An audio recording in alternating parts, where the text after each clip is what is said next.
Al morir Platón, la dirección de la academia recayó sobre su sobrino Espeusipo. Aristóteles, al igual que Genócrates, que sería más tarde llamado a suceder a Espeusipo, abandonó Atenas. Se ha especulado con poco fundamento que dicho abandono fue fruto del despecho por no haber sido nombrado director de la academia.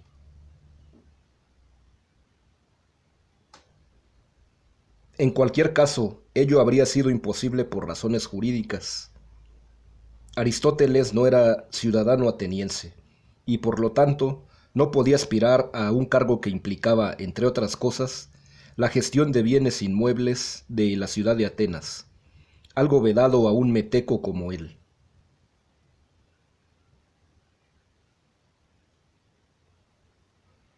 También se ha relacionado su partida con el auge de la influencia en Atenas de quienes veían con animosidad la creciente hegemonía macedonia en la Hélade. Por ejemplo, el célebre orador Demóstenes, autor de vibrantes discursos dirigidos contra el rey de Macedonia y conocidos como Filípicas.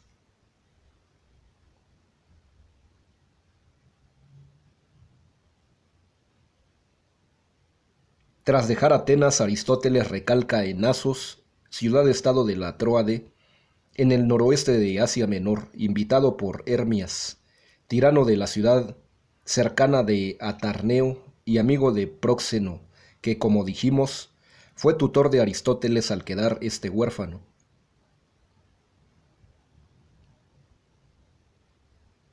Según algunos testimonios, es posible que fuera en Asos, y no en Atenas donde conociera a Teofrasto. Muerto Hermias a manos de los persas, de quienes era súbdito, Aristóteles huyó de Asos tras haber compuesto un poema fúnebre en honor de su protector.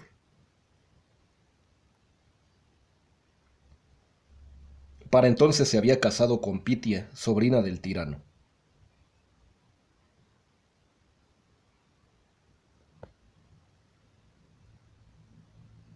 A la muerte de este, depositó en Herpilis, con quien tuvo un hijo llamado Nicómaco, el cual, andando en tiempo, editó algunas obras de su padre.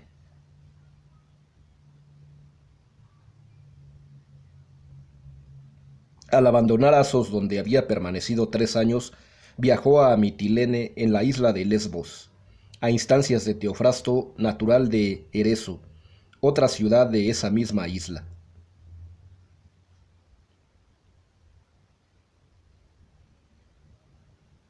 Transcurridos 2 años, Aristóteles recibió del rey Filipo II el encargo de acudir a la corte de Macedonia para ejercer de preceptor de su hijo Alejandro y de otros jóvenes nobles macedonios. A esta tarea se dedicó en la pequeña ciudad de Miesa durante los años 343 a 342, al 340 a.C.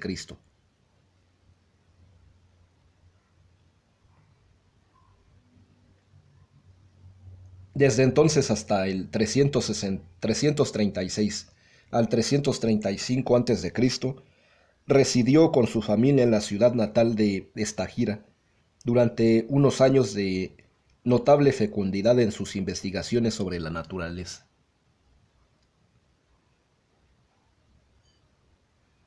En el año 336 a.C., asesinado Filipo y exaltado al trono Alejandro, Aristóteles regresó a Atenas, donde con el concurso de Teofrasto fundó su propia escuela, de la que recientemente han salido a la luz algunos vestigios. Esto en un distrito de Atenas consagrado a Apolo Licio, o Apolo Lobuno, uno de los atributos de dicho dios que, según el mito, adoptaba diversas formas animales. De ahí toma la escuela de Aristóteles el nombre de Liceo.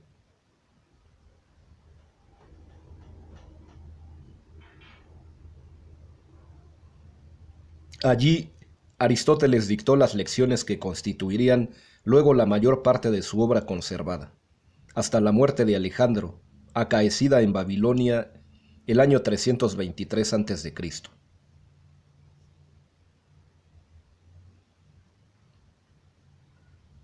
Esos 13 años, seguramente los de mayor actividad científico-filosófica de Aristóteles, se desarrollaron de manera parecida a los pasados en en la academia platónica, solo que en este caso era Aristóteles quien dirigía los estudios.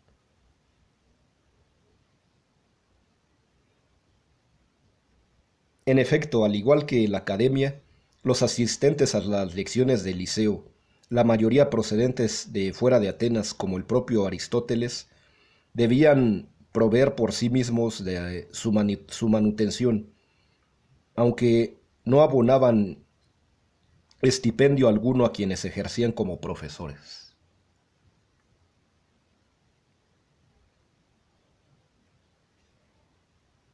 A diferencia de la academia muy centrada en estudios matemáticos, los temas estudiados en el Liceo tenían más que ver con las ciencias de la naturaleza, que Platón no consideraba dignas de estudio.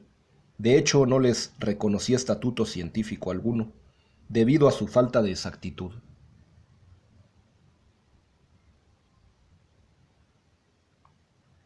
En la obra aristotélica que se conserva, existen testimonios de que en algunos casos las lecciones orales impartidas en el Liceo se acompañaban de la utilización de gráficos y esquemas, quizá también dibujos, para hacer más fácilmente comprensibles ciertas nociones.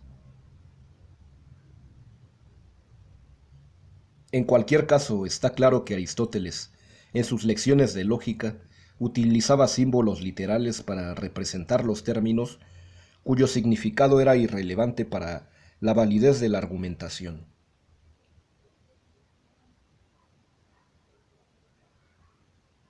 Finalmente, a la muerte de Alejandro, Aristóteles, por temor a represalias del partido antimacedonio, se trasladó a la ciudad natal de su madre, Calcis de Eubea, donde conservaba familia y propiedades, y donde murió al año siguiente, a una edad relativamente temprana, sin haber podido culminar ni editar convenientemente su inmensa obra.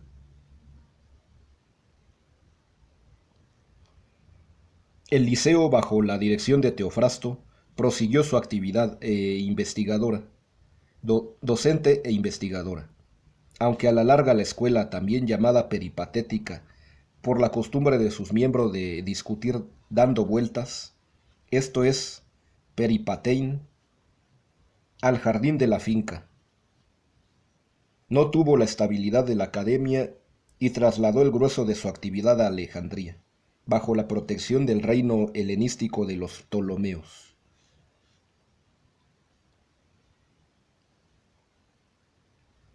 Esta dispersión de los peripatéticos ocasionó la paralela dispersión de la obra escrita del fundador, lo que, unido al hecho de hallarse en su mayor parte sin editar, convirtió el llamado Corpus Aristotelicum en campo abonado para todo tipo de aportaciones apócrifas e interpolaciones de discípulos y comentaristas, creando hacia así uno de los problemas filológicos más intrincados de la literatura griega, que aún en la actualidad dista mucho de cualquier solución satisfactoria.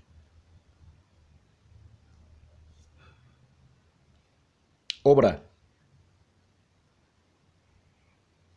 Los escritos de Aristóteles constituyen en conjunto lo que podríamos considerar la primera enciclopedia conocida. De una parte de ellos, paradójicamente los únicos editados en vida del autor, solo se conservan fragmentos en citas de otros autores.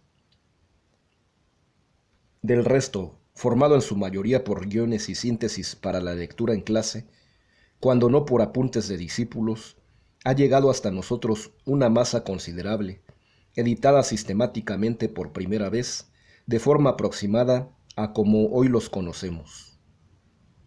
Esto por Andrónico de Rodas, director del Liceo ateniense, en torno al año 70 a.C.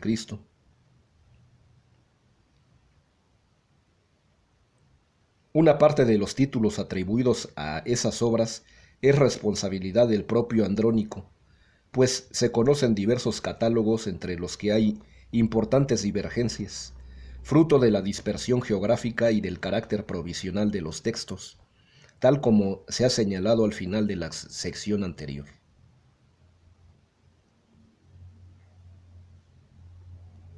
Las obras editadas y hoy perdidas, conocidas como exotéricas, aunque el propio Aristóteles se refiere a ellas con expresiones como estudios comunes o de divulgación, esto es, enquiclia, revestían en su mayor parte la forma de diálogos, compuestos probablemente durante la estancia en la academia.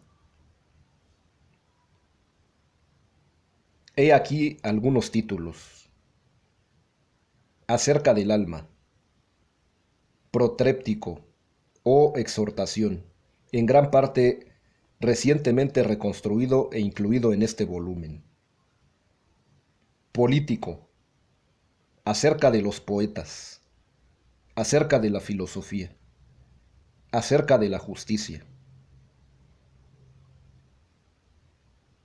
Otras obras en forma no dialogal, acerca del bien, acerca de las ideas, sobre los pitagóricos, sobre Demócrito.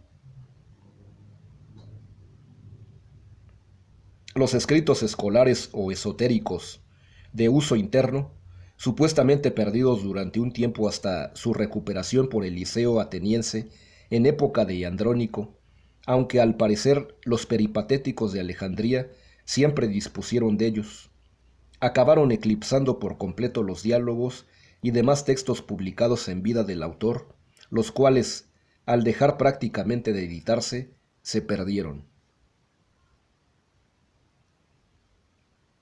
Solo los escritos esotéricos han llegado casi íntegros hasta nosotros.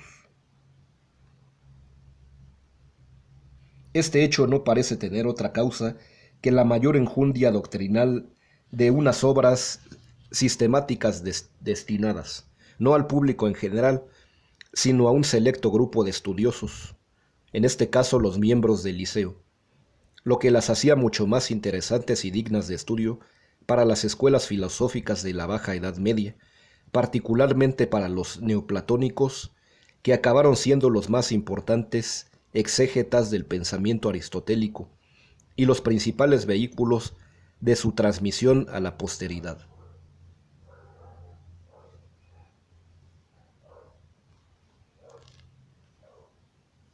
Precisamente entre los comentaristas neoplatónicos, en este caso Amonio, Filópono y Simplicio sobre todo, aparecen una sistematización de la obra de Aristóteles que ha sobrevivido en líneas generales hasta nuestros días.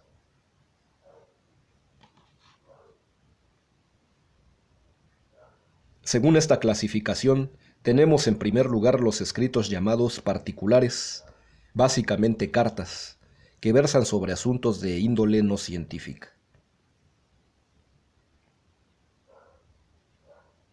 En segundo lugar, los llamados escritos intermedios, de carácter científico positivo, entre los que se contarían la mayor parte de estudios zoológicos, en razón de su carácter descriptivo, a saber, la investigación sobre o recopilación de datos sobre los animales, partes de los animales, reproducción de los animales, marcha de los animales, así como una serie de pequeños tratados conocidos tradicionalmente como Parva Naturalia, o acerca de la sensación y lo sensible, acerca de la memoria y la reminiscencia, acerca del sueño y la vigilia, sobre los sueños, sobre la adivinación por los sueños, y también otros opúsculos de parecidas características.